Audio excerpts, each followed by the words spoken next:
free time. Exactly. At least for now. No hybrid options for everyone. That's right. What's interesting is that our online attendance, hi Jean, hi Brian and Linda, our online attendance hasn't really decreased much, if at all, ever since we've started in-person classes, which is, interesting.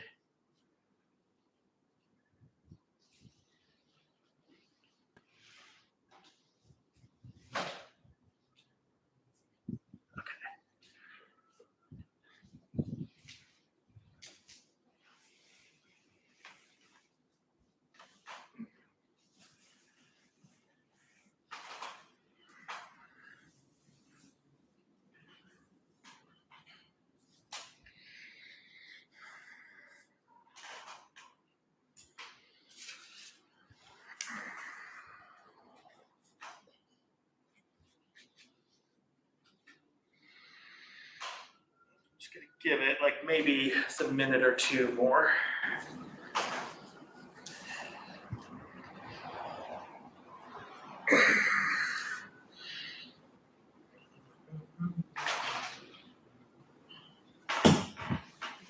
Delta keeps you hungry. I get it. It's okay.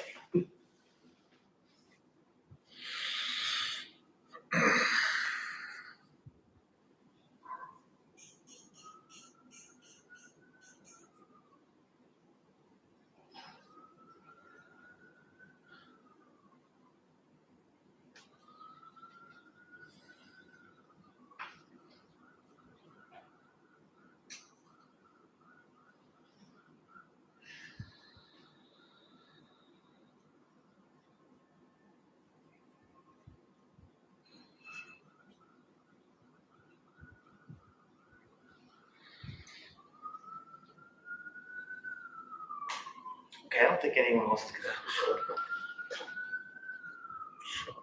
Oh, it's okay.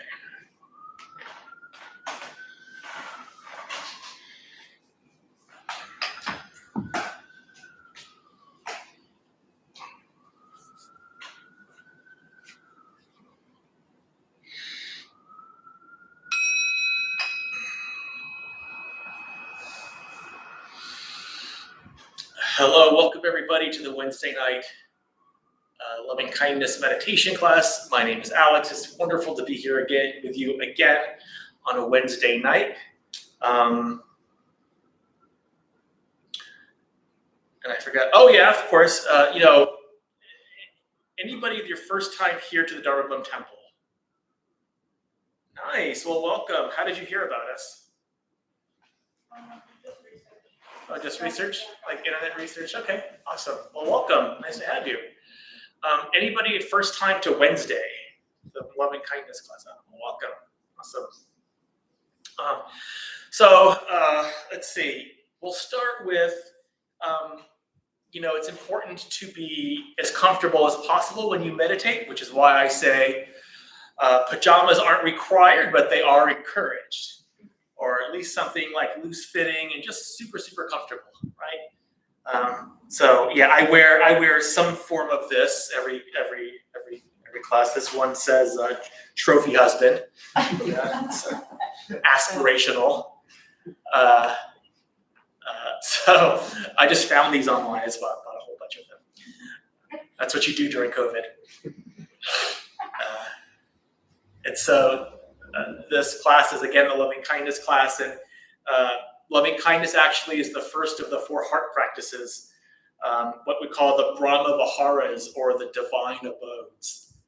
And it's the one we have to get right, certainly, because the rest of them are applications of loving kindness. And so if we can get this one really, really right, the other ones will be much easier.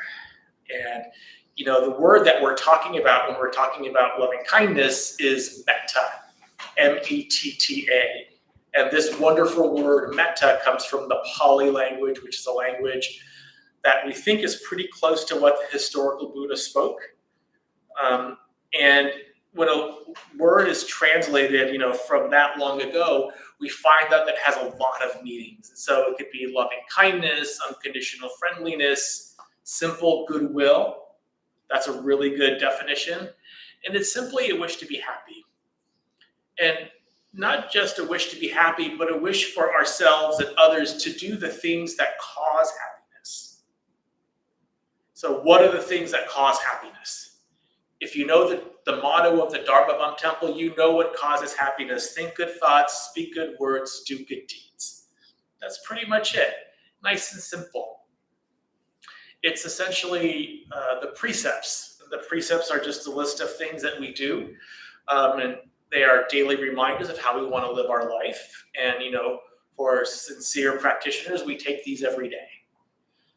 For lay people, the 5 we take every day is, we refrain from killing living beings. We refrain from taking what is not ours. We refrain from sexual misconduct. We refrain from incorrect speech. And we refrain from intoxicants or anything that leads to heedlessness.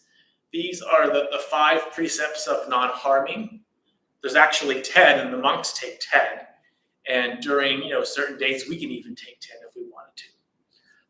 And sometimes we take 7, or sometimes we take 8. It all really depends. During retreats, we usually take more. But just the 5, just know that these are the things that cause happiness. And so that's why we do them. They cause happiness. They cause us to have a right understanding, which is the first part of the Eightfold Path, which is the Buddha's formula for enlightenment. And the other thing that these precepts do, and this motto serves to do, is it serves to give us an understanding, at least a basic understanding of karma. Karma is a really, really big topic, and we can talk a lot about it. But essentially, when we do these things, we kind of prove karma, right? We prove karma to ourselves. So this is an experiential program. And so when we do these things, we see that, positive actions lead to positive mind states. Positive thoughts lead to positive mind states. Really, really basic, really, really simple. And so that's what we really want to try to do. And so we're going to do this meditation. I'm going to guide it. So if you're worried about what to do, and then we're going to have a period of question and answer and just kind of a discussion. All right. Is there anybody here who's brand new to meditation? Okay, that's fine. It's okay if you were. Let's see. Online. Hello, Marcel. All right, sorry. I just want to make sure I say hi. I always ask the online people to say hello. So I want to make sure I say hello back. All right.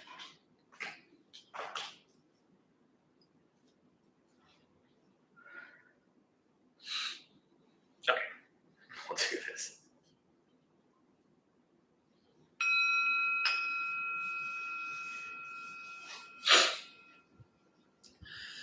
So just allow your eyes to close,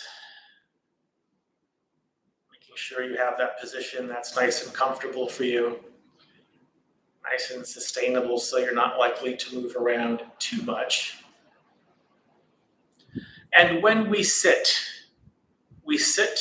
like a Buddha.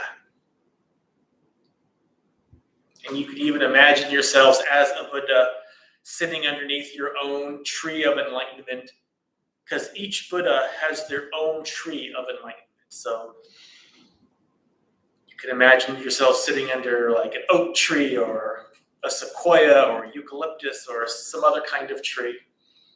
A tree that's all yours. Alert, mindful, ready for the task at hand, which is the day's abiding. So to do this, we're going to get connected to the breath. So just take a deep breath all the way in and all the way out. Now just just focusing your breath at the base of the nostrils, just feeling the air go in and out as you breathe.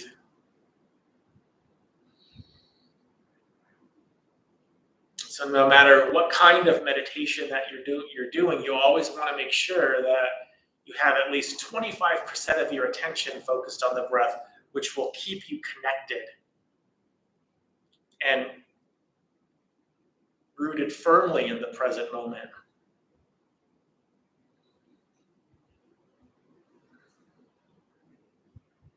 So for the next few minutes, we'll just get connected to the breath. Again, paying attention to the breath at the base of the nostrils. Then we'll begin our formal practice of loving kindness meditation.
So to begin our formal practice of loving kindness, we're going to call to mind a benefactor.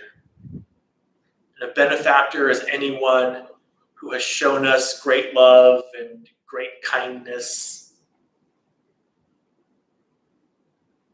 Someone is really easy to have these feelings for. It could be like a family member, a best friend, a beloved teacher. They could be living, not living, it doesn't matter.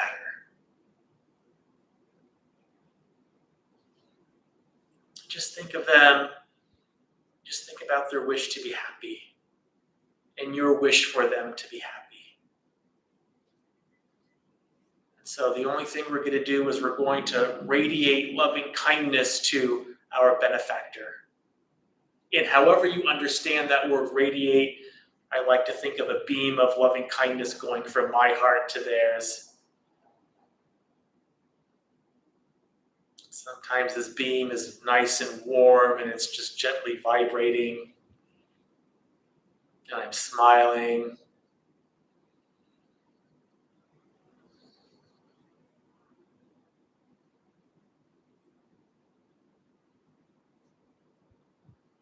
thinking about how much they meant to me. Or if you want, you could just think about one kind act that somebody did for you and have loving kindness for them in that act. So you have some flexibility here. So using this flexibility, these choices that you have for the next few moments, let's do this practice of loving kindness for our benefactor.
Now shifting our focus just a little bit from doing this practice for our benefactor to now we're going to imagine our benefactor, and it could be the same one or a different one, doing this practice for us. And so just, again, call this benefactor to mind. Imagine them doing this practice for us and radiating loving kindness for us, however you understand that. And so your only job is to receive. Receive all of their loving kindness. Receive all of their love for you, their caring, their goodwill. You can use any of those translations.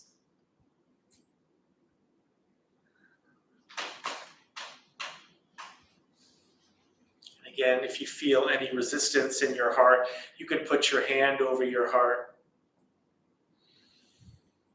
You can smile, you can breathe in and directing the breath to those parts of the heart that are a little tense. Maybe giving them a little space if you can.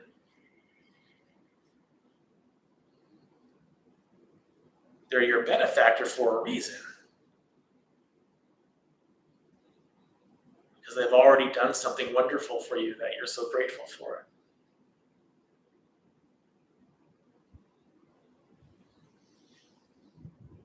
So for the next few moments, we'll imagine our benefactor doing this practice for us.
shifting our focus again to now, let's do this practice for ourselves. So just call to mind your own wish to be happy, your own wish to be free from danger, safe, healthy.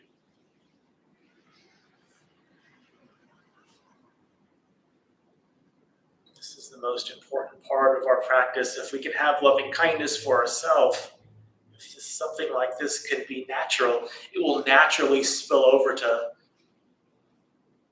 other people. And so you can either radiate loving kindness back into yourself, or you can just repeat phrases of loving kindness, phrases like, may I be happy. May I be safe from inner and outer danger. May I be well in body and mind. May I be at peace and live at ease in this world.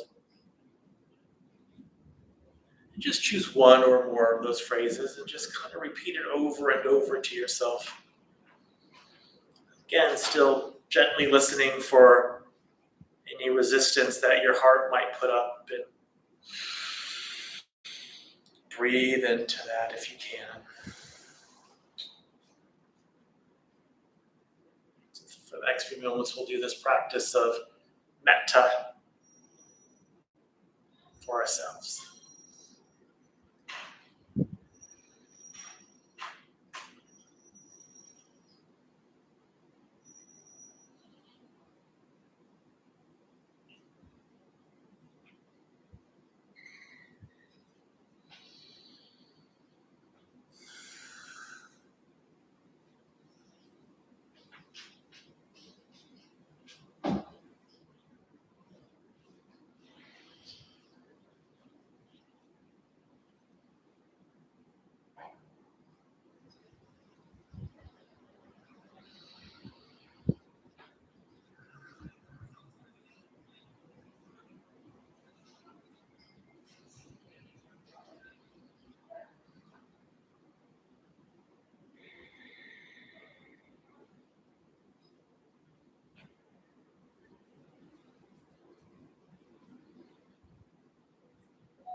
finally,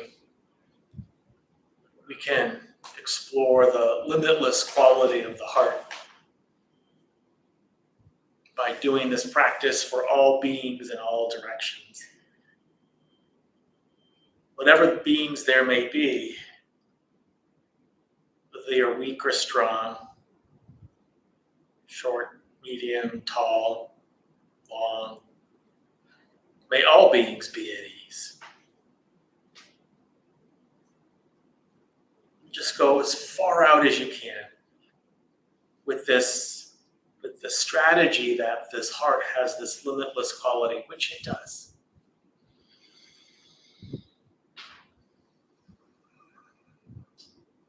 So we'll do this to end our meditation.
Open your eyes when you're ready.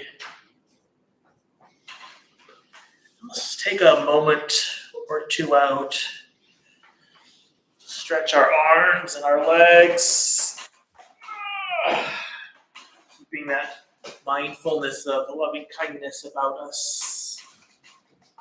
If you have a question or a comment or about the instructions or about anything else, you have that handy. Figure out what to do with these. Okay. And then we'll begin. Just give it a couple minutes.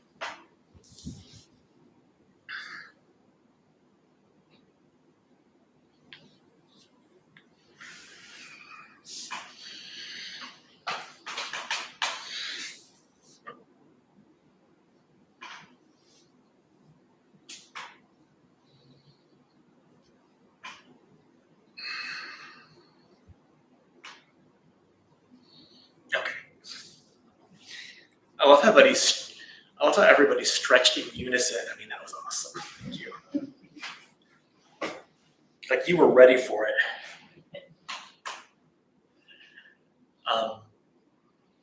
When I parked my car this evening here, I remember I thought to myself, yeah, I think I knew this more than the people who are going to come here because it was just one of those days, Not horrible. I mean, there was nothing terrible that went on. I was just, in a frenzy of activity at work and up until just before I left here. I was thinking about, I work for a really, really small company. There's like 11 people at my company. And we have one pass away a couple of days ago. He was in the hospital. He was like immunocompromised in some way. I forget which way. And then he caught COVID in the hospital. And because of his kind of status, he went quickly. And it's hard when you have a company of 11 people. That just means 9% of your company just passed away. So it was a big deal. I've been thinking a lot about him. And one of the amazing things that I love about this practice, about what this practice shows me, is that his name was Alex too. And even though we did not see eye to eye on a lot of things, that was never an issue with us. We never shared like an unkind word the entire time that we worked together. He was always a really cool guy. I was always really nice to him. He was always really nice to me. And, so I thought about that. And I thought about how even though we disagreed on a lot, it didn't affect my loving kindness for him. It didn't affect my feelings for him and my wish for him to be happy, wherever he's at. So I thought a lot about that, and plus combined with work stuff, I'm like, oh man, I just need this today. Maybe I just shouldn't like guide it at all because I don't want to. I just want to sit. But I'm glad I did it this way, so that's okay. And then there are a lot of people who showed up, and that always makes me happy. So thank you for showing up. You really contributed a lot to my peace of mind today. So thank you. And so I wanted to get your take on this kind of meditation. Like I say all the time, this is not necessarily the standard way to do it, but I like doing it this way, and I will probably continue to do it this way. I am not firmly, but I really think, based on a lot of my own personal experience and seeing how others react to this, this kind of modified way that we do it is really, really beneficial. And I always think that, if we all, just because of the culture that we're raised in, this culture here, if we did nothing but loving kindness for like 10 years or 7 years, that's all that we did, it would be fine. It would be perfect.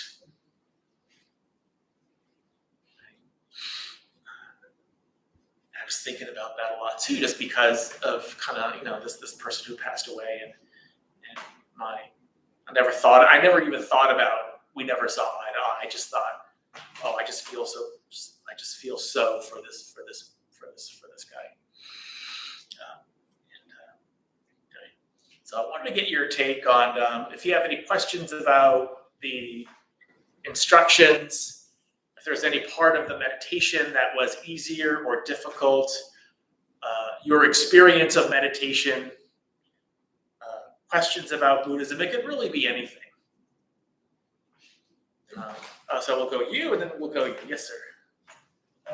When we wish for loving kindness, I wanted to think more about what a wish is. Is it more just like imagining it and then appreciating how nice it is, or imagining yourself trying to accomplish it, and if it's trying, is that effortful, and how long can that be sustained?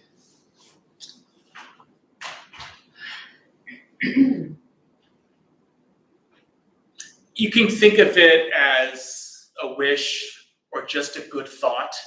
I just use the word wish. I mean, sometimes we say the word wish and we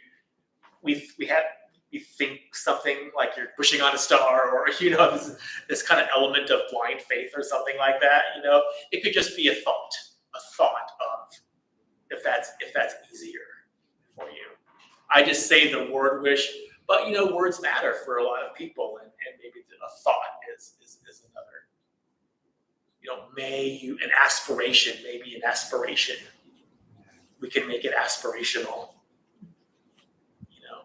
May you be happy. May you be safe. Like we say these things to ourselves. The traditional phrases that we use, whether it's for ourselves or for others, is may you be happy. May you be safe from inner and outer danger. All those different types of things. So however that is kind of easiest for you, that's it. Okay. And to not struggle with, a lot of semantics, or put it in a way where you're not struggling with semantics, or where you're not struggling with that. But aspirational. It's an aspiration. I'm sorry, real quickly, what was your name? Brian? Brian. Thank you, Brian. I appreciate that. Diana. Hi, Diana. Hi. Couple things. As far as loving kindness, I think it transcends everything. Political views, and color of skin, and economics. It's just simply loving kindness. So that's wonderful. I think that every human being wants to be free from suffering and pain. I certainly do. And the second thing, I've practiced loving kindness metta up north, multiple insight centers up north, and also in south and east. So this isn't, when I came back here, this isn't the first time I was exposed to loving kindness, but this is the first time that a teacher has asked me to feel the loving kindness from my benefactor. That's the first time that's ever happened. I'm like, wow, is that cool? Isn't it? It's awesome. That it's, that this is coming back to me. And I think any loving kindness will come back to you. But I thought, a couple weeks ago, the first time that it was introduced to me, I'm like, okay, what's this? Mm-hmm. So, yeah, it's I'm glad to have been introduced to having my benefactor love me. Because they do. Otherwise, I wouldn't be your benefactor. But that's so hard for us to really comprehend a lot of times, that someone could love me, that I would even be worthy of love. That's how we're conditioned in this culture. And that is horrible. That is painful. And pretty much every one of us could really understand that. And if we can't, I'm envious. I'm jealous. Because there are plenty of places in the world where they can't understand that. But in this culture, in the West, in the US, we're absolutely conditioned that way. And so, even this part about, having our benefactor doing this practice for us makes us question, do I even deserve this? And so a lot of times there's just a lot of resistance. Did anybody feel any resistance? Yeah, for sure. That's okay. This is where we start. We start with what's true right now. And then we work on that. And then we breathe in, and we take this resistance and we don't personalize it. We don't say, do I deserve this or not, or I can't do this. We just note that there's pain there, or there's resistance there. We don't try to analyze it. And the only thing that we do is breathe.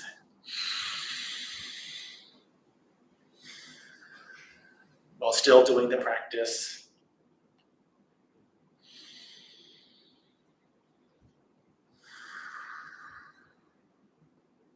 That's why the breath is so important. It just keeps us connected, keeps us out of our head.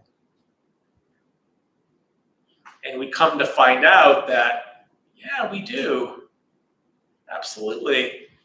We have this, we remember what our benefactor did for us. We remember why they're our benefactor. And would they be your benefactor if they didn't care for you, didn't have love for you, didn't have goodwill for you? Of course not. That's why you're their benefactor.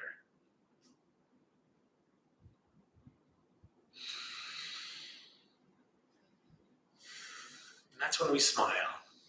That's why smiling is so important. It's so important in this practice, and none of you were smiling. That's okay. Unless I missed it.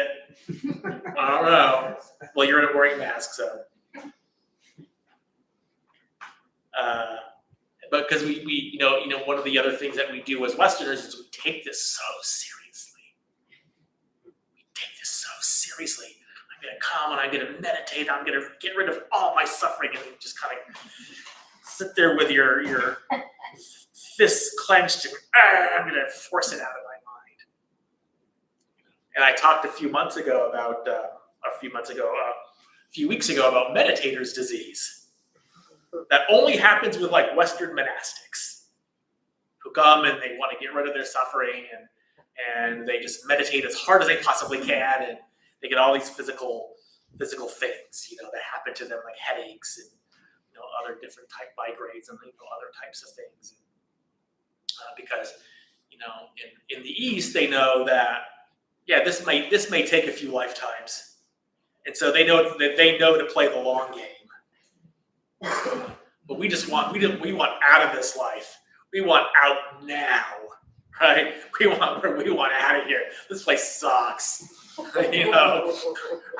don't want to go through middle school again. I don't have the same parents. I don't want to, go through all these stupid skinny jean fad again, or whatever fad. In my day it was we had Jordache jeans, and I don't want to go through Jordache jeans again. Well, I didn't have Jordache jeans. I was too poor. But still, I don't want to be poor again. All those different types of things.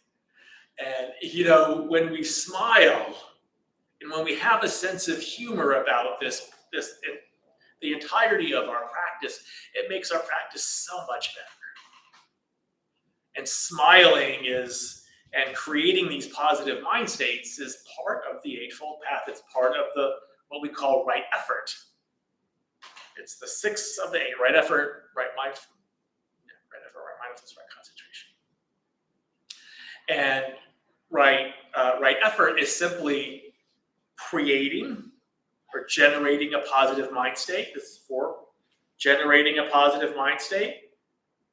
When we have a positive mind state, keeping it there, keeping it on the positive, preventing a negative mind state, but when a negative mind state arises, knowing what to do about it. Those four things, that's one part of the Eightfold Path. That's why this smiling is so important. So we don't take it so seriously. So we create this positive mind state. That we have the right attitude about this practice.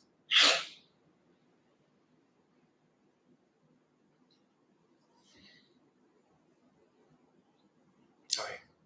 Jean said that sorry for your loss. Thank you, Jean. I appreciate that.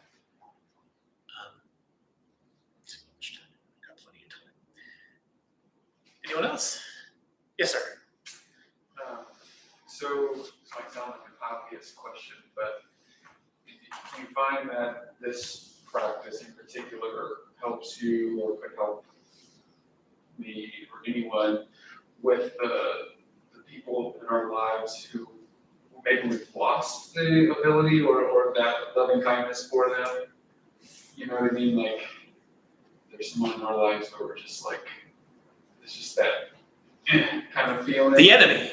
The enemy, yeah. Like does this practice kind of extends to them? Or? Extends to everybody. Yeah, and what was your name? I'm sorry. Mark. So, Mark, I said that we do it in this modified way. Part of the modified way is we don't do it for the neutral person or the enemy. Not that that's wrong. That's great. But that traditionally that is part of the practice. Yes. So traditionally we start with ourselves because it's the assumption is that's the easiest. Because of course you love yourself. You love yourself so much, right? That's the assumption. And then you go to the benefactor because that's mostly easy. That's going to be easy. And then you go to the neutral person. So you're going farther and farther away from your heart, right?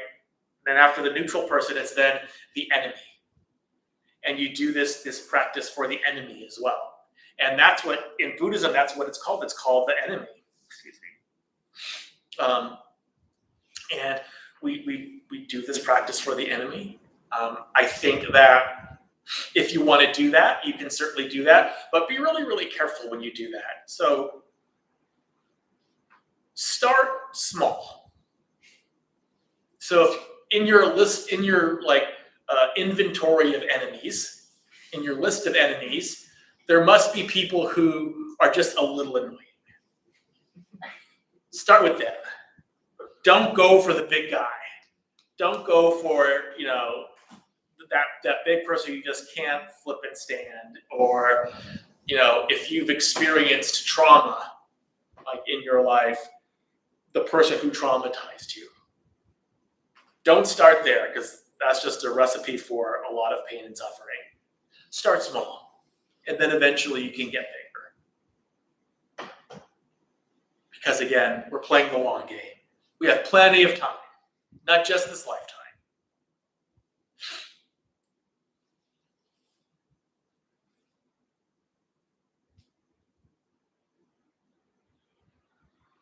But again, the reason I don't do the enemy and the neutral person is just because we really need to work on ourselves a lot.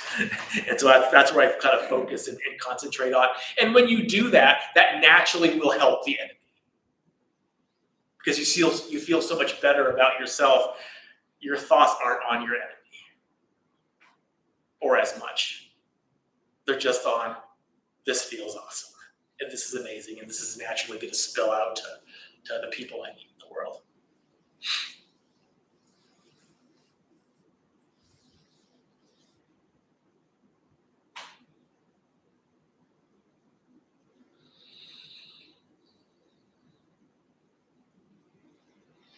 Yes, we've got a couple minutes left. I love your shirt, by the way. I saw that when you first came in. I was like, okay, no huggy. It's a COVID thing to keep the drunks away. Right on.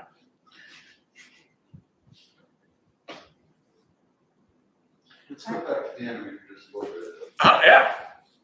Thank you, by the way. Thank you for having this conversation. It's important to have, yeah. Outside of the temple, in my recovery, I can get lost thinking about the enemy.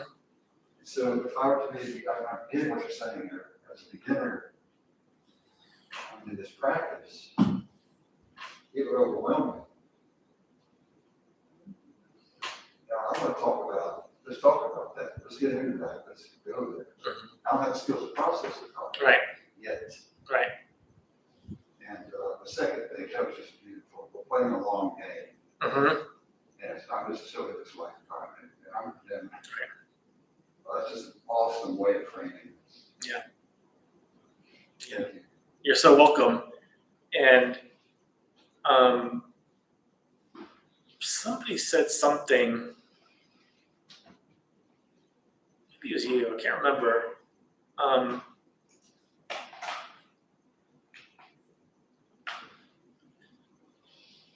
One of the things that I really love about this practice is I was able to put into words what I was looking for.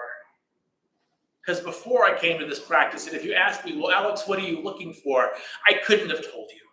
I just want to be happy, which is the only thing that I could say. I want to be happy. I want something more. I want my life to mean something. I want, I don't want to feel the way that I feel. I didn't have the words, I want to end my suffering. That's not a vocabulary that I had. And when I came to Buddhism and I discovered what this was all about and the precepts and why we're here and the story of the Buddha and everything like that, I now had the vocabulary to understand what I wanted. Whereas before I didn't. I didn't have those words. Because, when you say, I just want to be happy, well, what does that mean? That was, I knew it was kind of meaningless, but I didn't have any other words for it.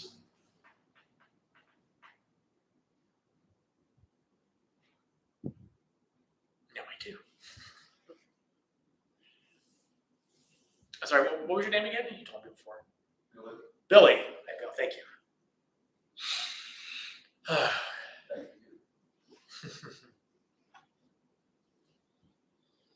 I wanted to add that this is the first time I've meditated with a mask on, which made me really connect with the breath and kind of stay more in. It was really interesting. Yeah. So generally I don't meditate with a mask on.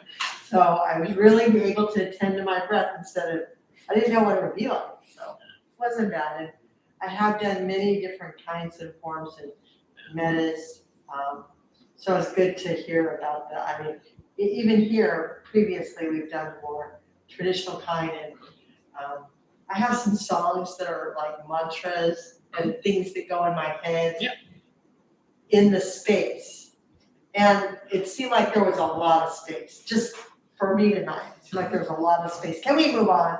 I'm done loving me. I love me already. Yeah. But anyway, it was my breath. And just to reiterate, like this kind of modified way that I do it, I didn't make it up. I got it from Jack Cornfield's site because I was looking for a new way to do it. I found this way and I'm like, oh, this sounds good. I think I'll try this. And it just happened to really be good. So thank you to him. Thank you also for talking about the breath being 25%. I've never heard that before, and that was really a nice little anchor when my mind started, rolling away. So thank you. Got to be always connected, right, to the present, and that's how we do it. Yeah, absolutely. You're welcome. Comment was useful. All right, guys, thank you so much. Let's join our palms together at our hearts, please. And may the benefits of this practice, this discussion, be received by all beings. May all beings be free from suffering. May all beings be at peace. May all beings be joyful and at ease. May all beings be happy. And may all beings be loved and seen for the beautiful, radiant beings that you are.